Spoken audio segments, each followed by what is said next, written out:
What interesting time. Let's get to the next conversation. And our guest, Segun Ajayi Kadri, is the DG, Manufacturers Association of Nigeria. Good morning, sir, and welcome to the program.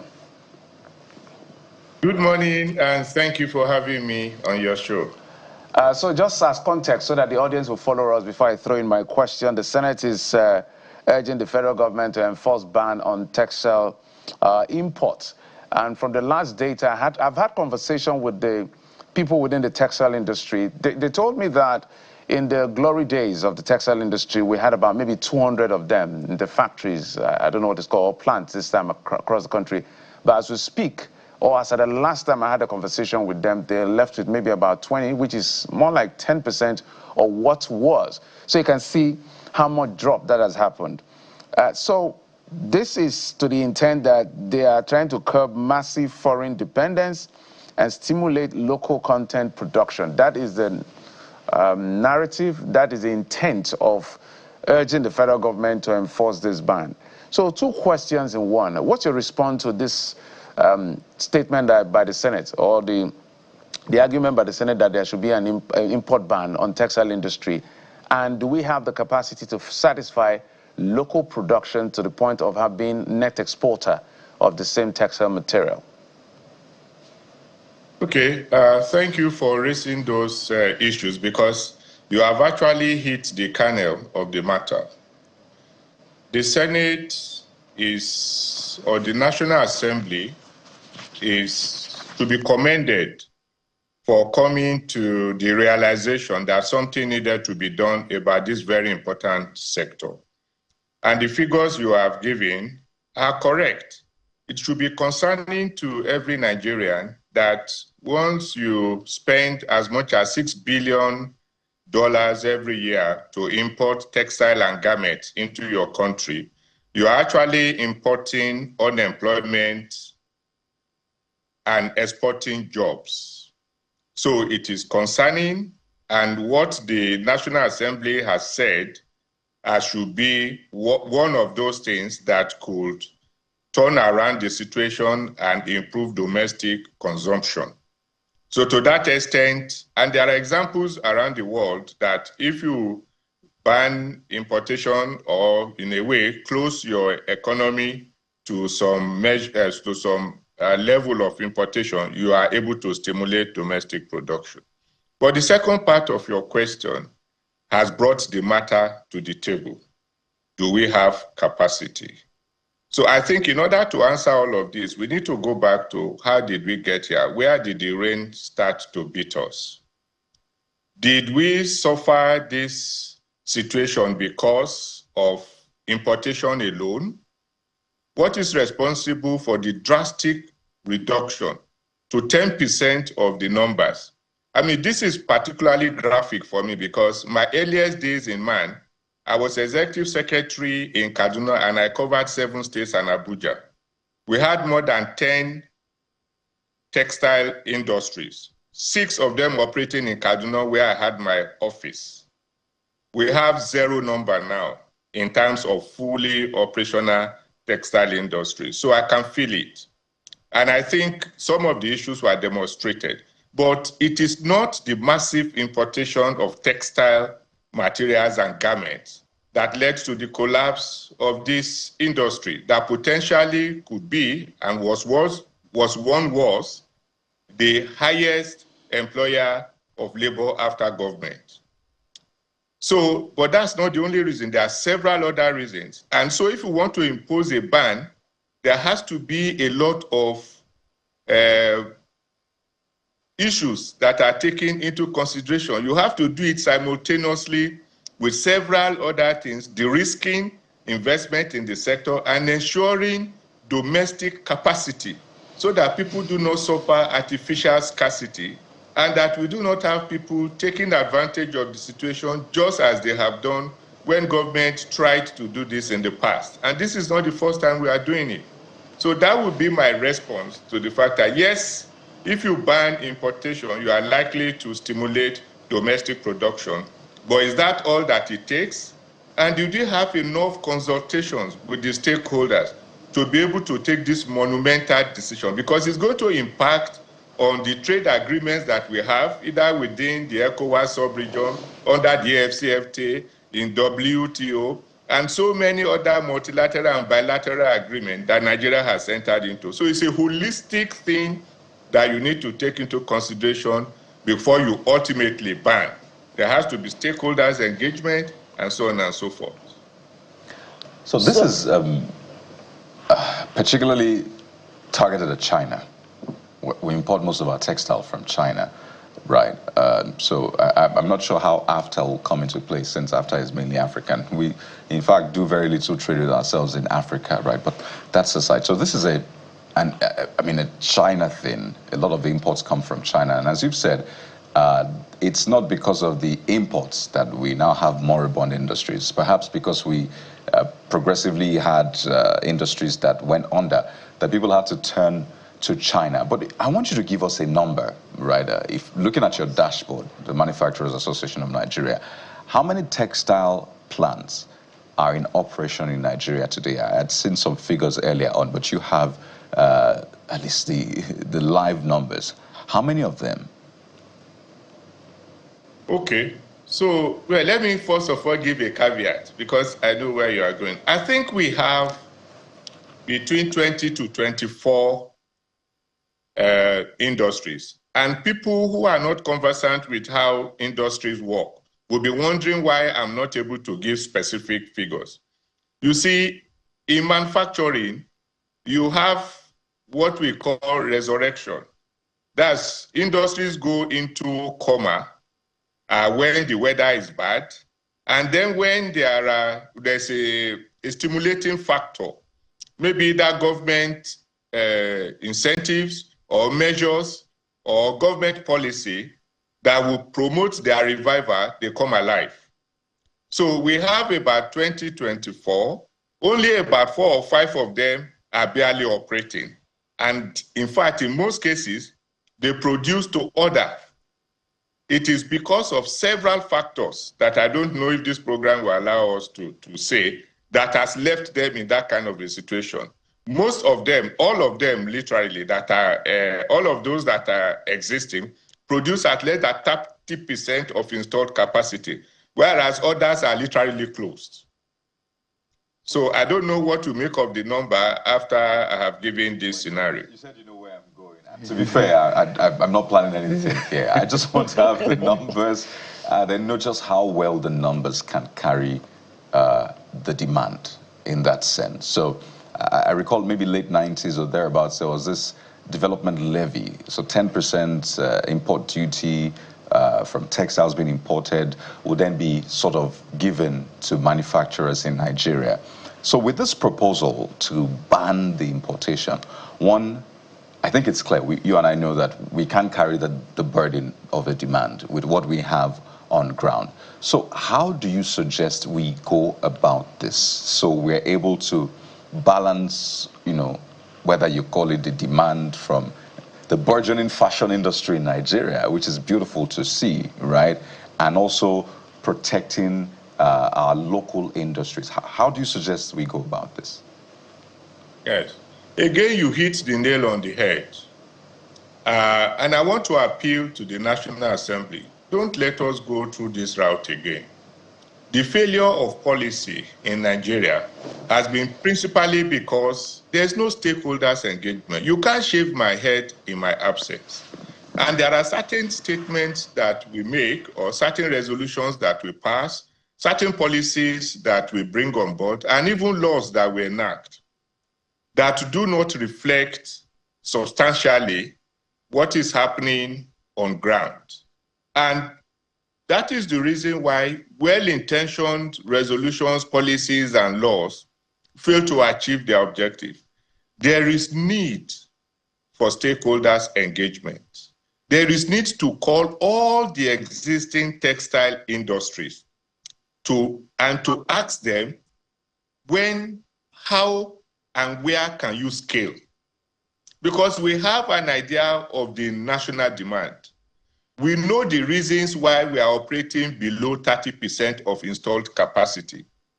Are you ready and willing? Do you have the political will to do all that it takes to deliver. Because Nigeria can deliver the textile and garment requirement for Nigeria. There's no doubt about that. But it doesn't happen by the passage of resolutions alone. It needs to be actively supported by measures that we have consistently recommended and that has not been implemented. For instance, are we going to be able to enforce the patronage of made in Nigeria textile in government? When you look at the National Assembly, how many of them, when they were passing this resolution, were wearing made in Nigeria garments or textile materials? And if you expand it, how many of us are driving cars that are assembled in Nigeria? So even if you are able to legislate the ban on importation of textile materials, and garments has to go with it, are you going to be able to diligently implement Executive Order 003 and Nigerian First? Are you going to be able to enforce it right from the presidency to the National Assembly, to the military segment, to the uniformed segment, and to even schools? Are we able to enforce a Nigeria Day, for instance, where everyone will be obliged to wear what is made in Nigeria? Are we truly ready for a ban on the importation of textiles and garments? Is government going to do its bit? Are we going to be able to reject any item that has to do with textile or garments, uniforms, and all of it that is in the budget and say, show us the connection to local production? Are we going to be able to do that?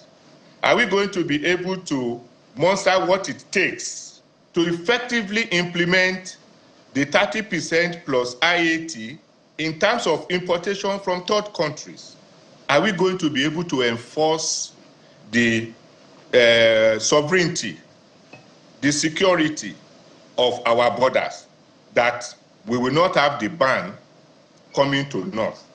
So there are quite a number of conversations that needs to take place for us to be able to be serious about enforcing the ban on importation. It is not just by fiat. Are we going to be able to enforce it? Do we have what it takes? Do we have what it takes? Categorical, yes. Because we have our textile mills.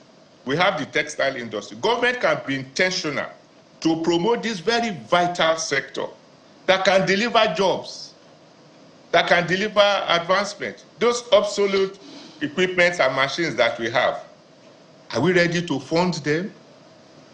Are we going to make them to borrow at 30%, 35% interest when those countries that are smuggling and exporting to us are borrowing at less than 3 to 5%? Are we going to be able to fund latest technology?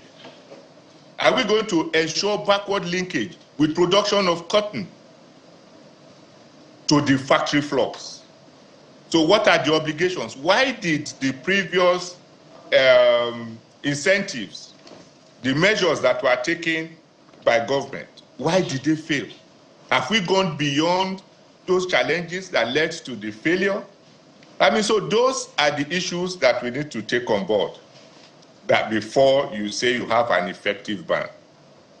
And so before I decided to ask this question, I had to look at my costume and look at my colleague's costume as well.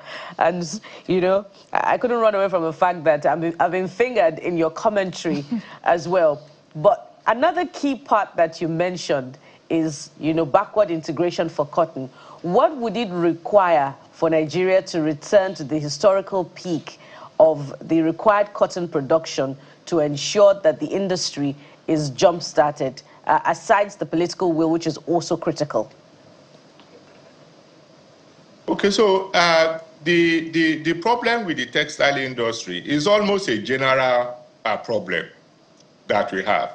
Many people forget that we once had a period in Nigeria where the manufacturing sector was contributing more than 30% to GDP. But now we are struggling to make it 10%. So there are factors that needed to be put in place, to be resolved, for us to be able to have a virile textile industry. And it has to be a whole value chain development. We've had interventions by the CBN. We've also, in fact, as it is now, you can't even source Forex from the official window to import textiles. So there are those measures that have been taken.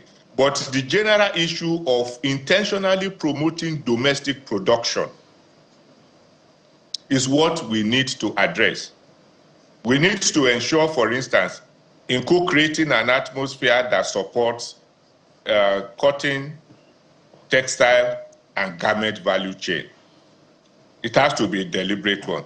And the Nigeria industrial policy that was launched earlier in the year provides a veritable avenue for ensuring interministerial coordination to make sure that it happens. The Ministry of Agri, the Ministry of Industry, the CBN, the Ministry of Finance. There has to be an agreement, interministerial agreement, that intentionally focuses on this, because by far, the textile industry offers one of the best opportunities for us to ensure value chain, export competitiveness, and rapid scale. And this is clear to us from the efforts that have been made to revive it. But once you have, and it's been said that there are about 200 containers, 40-foot containers of textile that enters this country almost every day. So how do you deal with that? So in terms of having the political will, there are structural defects that we need to cure. And this can only be done when there is an intentional collaboration and partnership between government and those who operate in the sector. We shouldn't be far apart trying to achieve the same objective.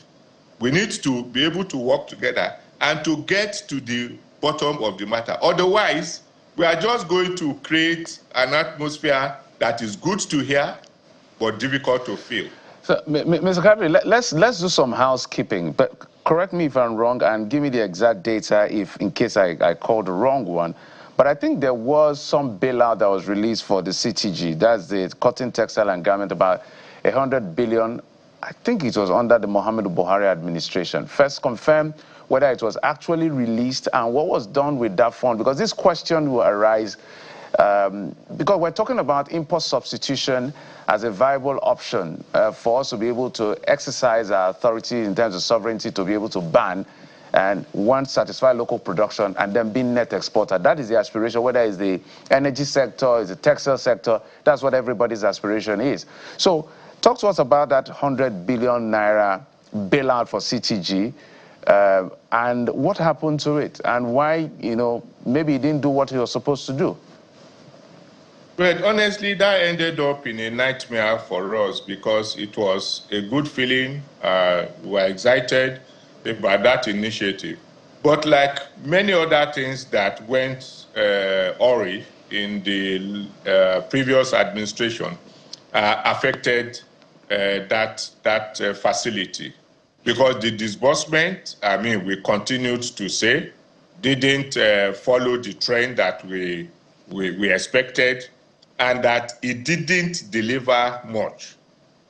I'm sure, I'm also aware that there is a lot of investigation that is going into the disbursement and how it didn't achieve its objective. It was actually expected to be heavy on cotton, that segment, and then we saw a situation where arbitrarily we were having those funds going into companies that were not doing the business.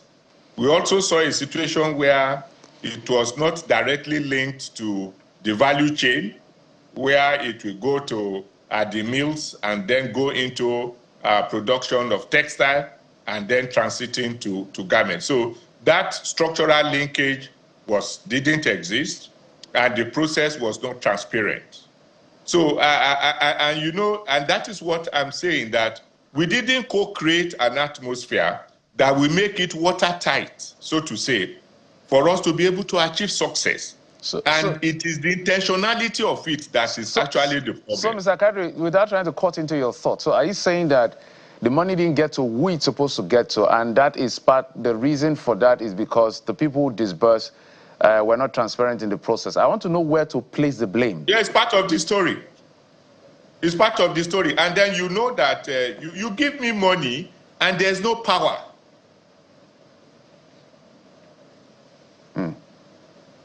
Hello? If you can help us unmute your device. We heard there is no power. That was the last word I heard from you.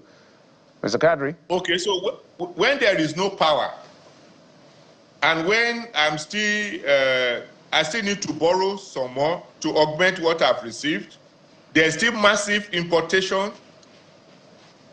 and all other factors still affect me. But then we didn't even have transparency in the process. It's designed to fail, or it's designed to perform suboptimally. And that is the matter. And we said it at that time, we needed to be actively involved in the implementation process. We need to move away from government designing policy without adequate consultations and then implementing it without aligned private sector co-implementation. Because we know those who are manufacturers. If you tell me any textile industry now, I will tell you whether they are operating or not. Even if I can't tell you immediately, you need to give me just an hour to connect, because I have branches all over the country. And I'll be able to tell you because we play in the field. You can't leave me out of this conversation in terms of policy formulation and implementation and expect to succeed, because I know where the battle is coming from. Mr. Kadri, reports say that about 60 billion of the sum had been disbursed. Are you saying that those who got that sum are not textile manufacturers? Some of them are, but many of them are not. So why? And what I'm saying is that those who got, okay, yes. Why are the results, not visible from those who got the funds? No, those who got the funds were able to retool in some instances. But like I said, you have retooled. Incidentally, it came just before we had the 250% increase in the electricity tariff. It came when we also, as soon after, we had a well-intentioned, and I fully support it, the exchange rate reform, which affected how much you got and what you are able to do with it. So I'm saying that looking at it in isolation does not tell the whole story. We need to be intentional, and we need to ensure that all other measures that needed to be taken are taken to support that process. All right. You see, even if we implement the ban today, that is not the only thing you need to do to achieve success. And we should not overly praise that process. Yes, it is a good to have, but what then do you do? You must have the political will, and it must cross between the legislative arm of government and the executive arm of government. So as we begin to wind down, so let's understand where the failure came. So if some people got, let's say, 60 billion, and then there were not enough transparency for the ones that got, so are you blaming it on maybe interest rates, exchange rates, business environment, or I'm trying to look at all the lists that are possible in things like this. Some will even say some persons diverted the money. That's why the monies were not, the federal government stopped it as well. It is not possible for a manufacturer to get money to improve his business and take it elsewhere. Because when you manufacture, you want to scale, you want to dominate the market, you want to export, you want to make profit. So, and those members that we have that are into manufacturing, we are daily engaging with them and struggling to see that they are able to retool, scale, and export. So it is those untoward activities that have limited or has made it impossible for those initiatives to achieve effectively. Kadri, Ajay Kadri, I almost called you Kadri Hamzat for a moment. My apologies. We all want the same thing. Being able to satisfy local production, being net exporter, create jobs, being the hub of manufacturing, because no matter what we say, even the oil industry that is a big receipt for FX earnings, great as it sounds, but if we don't do manufacturing that has a lot of added value for that export, we'll still be gaining in one end and losing the other end. So with manufacturing, we can get earnings, we can get jobs, we can drive the economy. So we all want the same thing.